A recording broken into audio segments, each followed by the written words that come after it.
آج کے مشاعرے کی صدارت اٹک کے ڈرامہ نگار مشہور و معروف شاعر جناب تصور بخاری صاحب فرما رہے ہیں۔ ماشاءاللہ۔ تو آج کے ہمارے مہمان خصوصی جناب اٹک کے نعت گو شاعر سعادت حسن آج صاحب ہیں۔ تو آج کے مہمان اعزاز ہمارے جناب راجہ مختار صاحب۔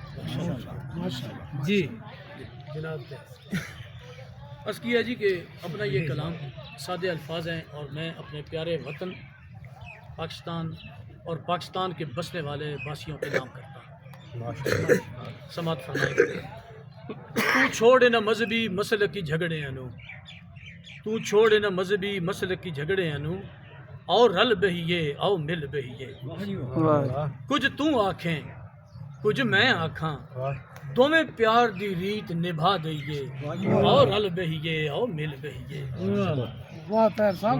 اور ساڈا سوہنا وطن ساڈا پاک وطن، ساڈا سوہنا وطن ساڈا پاک وطن، اسی اس دے ساں اسی دے ہو کے مر جائیے، اور رل بہیے او مل بہیے۔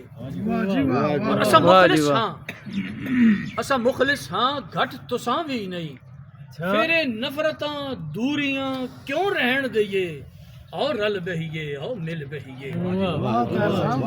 اور رب راضی یہ سونا بھی تے راضی یہ، سونے سے مراد حضور نبی اکرم صلی اللہ علیہ وسلم۔ رب راضی یہ سونا بھی تے راضی یہ، اس ہکوں گل تے تو اپنے دکھ سنا سانو، اسی اپنا سینہ بھی کھول دیے، اور رل بہیے او مل بہیے۔